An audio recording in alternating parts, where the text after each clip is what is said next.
parquet financier ñi ko def nag mooy rapport waa IGE ñoo ko defoon jëmale ko ci soxna Aminata Touré bi mu nekkee conseil économique social environnemental. cela veut dire quoi que ni bari na ay sujets yoo xam ne tey moom la ñu boole waxtaane ko dinañ bokk également les médias ak seen diggante ak le ministère de la communication ak décision bi nga xam ne Cour suprême moo ko ci jël bërki Dembo Ndiaye ngir jàngat laa ci ñett ñi laa ci àndal mais également l'économiste Mor Gassama nga xam ne léegi dina agsi ndax jàngatam day am solo ci nga xam ne moom la ñu tànn nar a waxtaan tey parce que dina baax ñu xam nan la Sénégal mën a nekkee dans des difficultés financières malgré tout le gouvernement di wàññi essence gasoil ak di annoncé sax wàññi li nga xam ne mooy wàllu électricité bu ñu àggee mois de juin nan la loolu lépp mën a amee dinañ ko jàngat ak Mor Gassama balay boobu Fadilou ñu waxtaanee politique ak justice ak loo xam ne soxna Yacine Fall ministre de la justice moo ko wax ci assemblée nationale mu ne daal seen njiit muy Ousmane Sonko saisiroon Cour suprême ngir ñu tëggaat coow li doxoon ci digganteem ak Mame Mbaye Niang nga xam ne ci mbir moomu lañ ko déclaré ba mënul bokk ci lañ ko condamné woon ba mënul bokk ci élection présidentielle alors sama laaj bu njëkk mooy Fadilou Keita lan mooy tey intérêt wu bëgg a tijjiwaat le dossier bi nga xam ne moom lañ condamné woon Ousmane Sonko pour diffamation. Merci beaucoup Moustapha xam nga dossier Mame Mbaye Niang boobu comme ni nga ko waxee bi opposé Ousmane Sonko à Mame Mbaye Niang ci lañ jaare woon ci loo xamante ne Sénégalais yu bëri ak observateurs yu bëri d'accord ni mbir yi jaarul ci yoon mais ci lañ jaare woon ba invalider candidature Ousmane Sonko. oui moo nekkoon tournoi bi gën a décisif parce que boo seetloo bi ñee kabal dafa am bi ñee traque dafa am bi ñee dañoo bëgg oppresser Ousmane Sonko bu ko jàllee ci justice dossier bu nekk yëkkati nañ ko. oui ñëpp yaakaar ni dossier Adji Sarr ba la ñu yëkkati. nga xamante ne de fil en aiguille enquêtes yi PV yi nga xamante ne moo fuité information yi ñu ci doon am yëpp wala woon na ni lii c'était pas soutenable du woon thèse bu dëgër. oui finalement à la grande surprise de beaucoup de Sénégalais ñu gis ni dossier Mame Mbaye Niang bi ñu doon soofantal mu nekkoon lu ñàkk fayda nga xamante ne jotoon nañ sax joxe jugement moom mu génn wane ne il était satisfait. oui ñu dellu siwaat taxañaat dossier bi ba fexe ba lonk si invalidation candidature. fàttali bi am na solo ndax bi ñu njëkkee juger cette affaire là Mame Mbaye Niang ci boppam moo ne il est totalement satisfait. exactement il avait déclaré qu'il avait été satisfait. d'accord mais xam naa ni ci dañoo waxaat ak moom mu xëy amaat yeneen posture maanaam ci lañ jaar ba invalider candidature Ousmane Sonko Ousmane Sonko ñëpp xam nañ ni 10 ans yi mujjee fii Sénégal sur le plan politique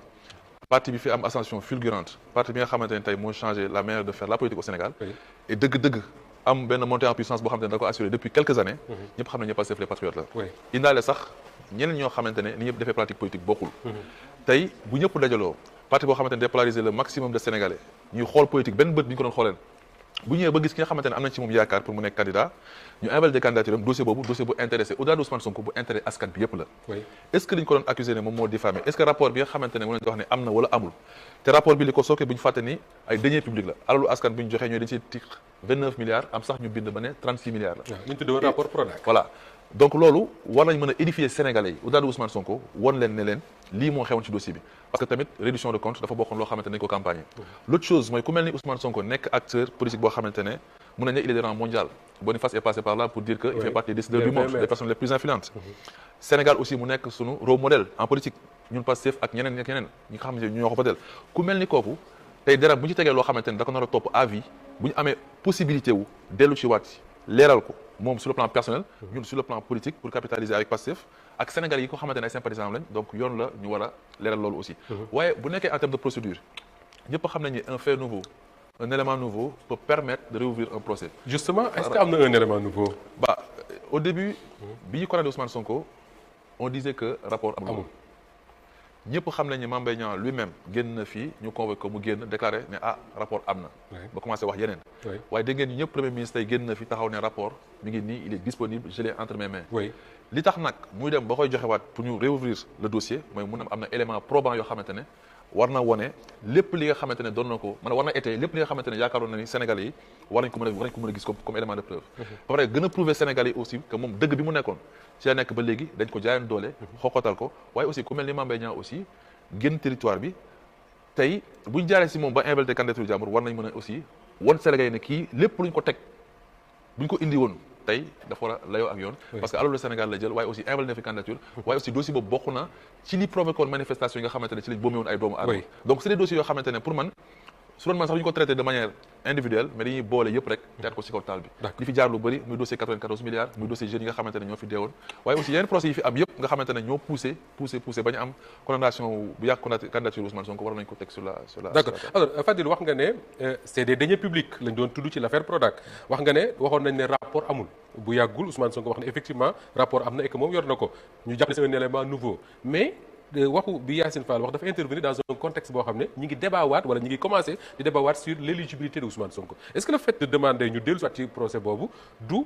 relancer ce débat là alors que ñu bari jàpp nañ ne bon de toute façon puisque Ousmane Sonko nekk na fi candidat aux élections législatives le débat ne se pose plus. man personnellement en fait je fais partie de ceux qui croyaient que dossier boobu weesu nañ ko waroon ko mos a tijji. D'accord. Ne serait-ce que pour le risque de pouvoir reprendre des décisions qui pourraient venir en porte-à-faux de nos intérêts propres c'est-à-dire que Ousmane Sonko nekk na candidat aux élections législatives passées ñu baat campagne mu nekk si biir liste yi kenn génnewu ko ci bañ dem ba macha allah yàlla defal ñu résultat donc gisuma intérêt wu réouvrir le procès hormis éléments yi ma génne c'est-à-dire que individuellement kenn ku nekk am nga loo xamante ne mën nga ko yaakaar ci mbir mi waaye boo jëlee sur le plan collectif je crois que un rapport qui parle de 29 milliards spoliés yaakaar naa ne loolu bokk na ci loo xamante ne war nañ ko leeral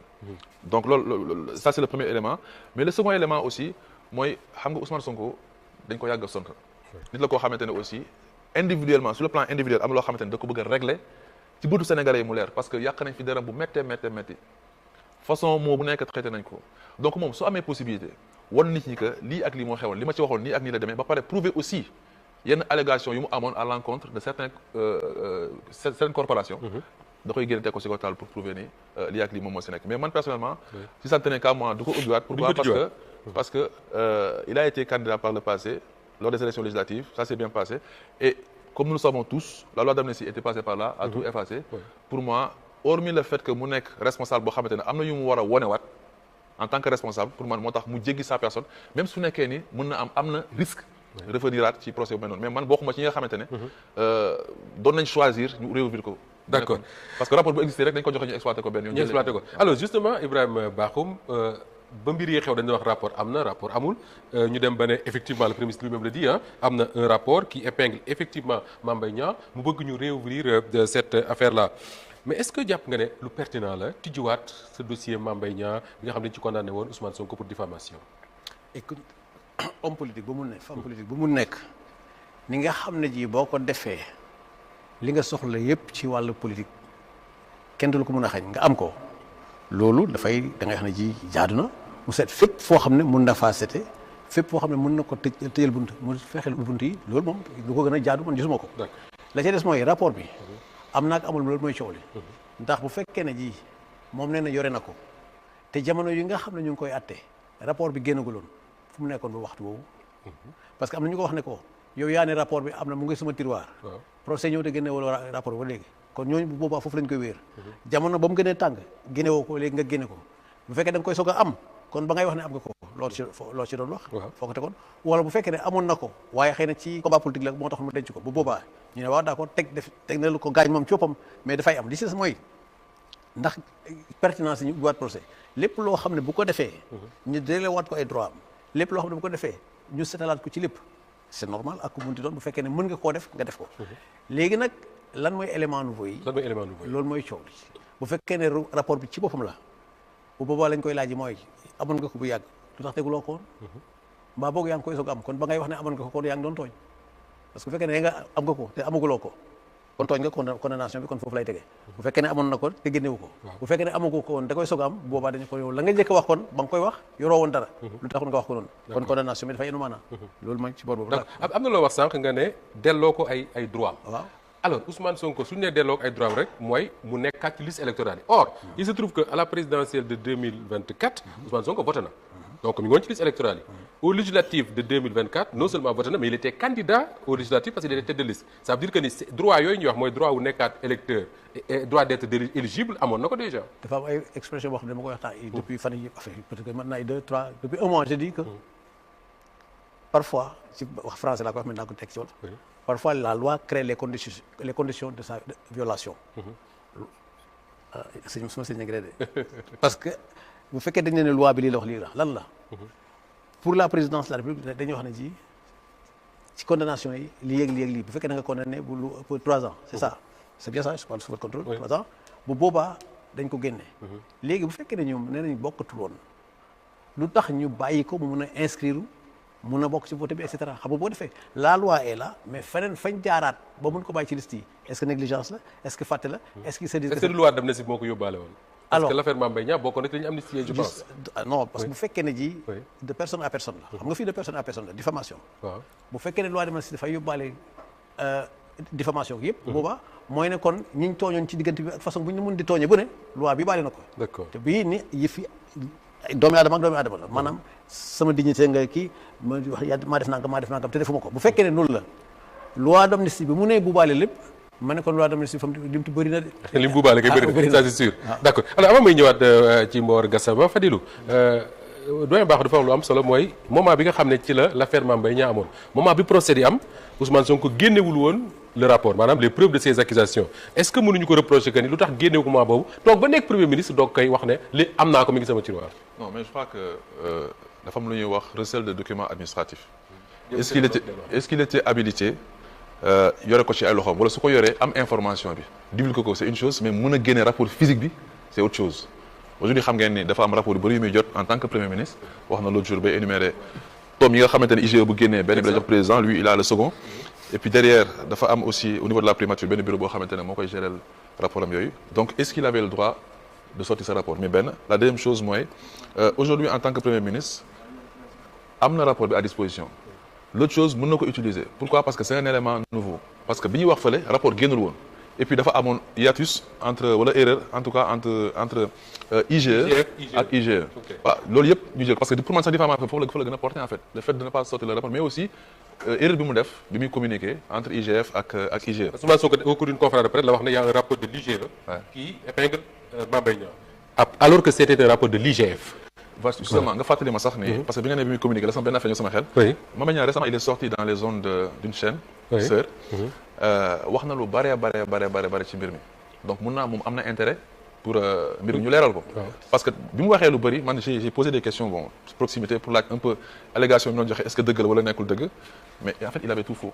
il avait tout faux parce que li muy argument sens argumentaire bi yëpp c'était juste pour se conforter yi si affaire am yi parce que rabat d'arrêt bi moo leen xaw a ragaadir alors que ça n'a absolument rien à voir avec le fond du dossier. Maintenant Premier ministre c'est l'une des personnes les plus informées du Sénégal tey non seulement il est à l'échelon stratégique mais information yi muy am ak rapport yi muy jot tey mën a def recoupement ci lu bëri même au-delà même des rapports il peut avoir des informations financières on peut lui faire il peut faire des enquêtes poussées yoo xamante ne mën na sax ñëw gën a leeral yenn mbir yi parce que koo xamante ne tey ministre des finances ak compte mi gère yëpp ak opération mi gère yëpp am nga possibilité gis benn opération traquer ko xool relevé de compte xool yenn virements yi mën na am sax am na éléments yoo xamante ne ce ne sont pas consignés ah ils ne sont pas consignés dans le rapport et dans ce cas force argumentaire bi nga xamante ne avocat mu leen nar a am dafay nar a yokk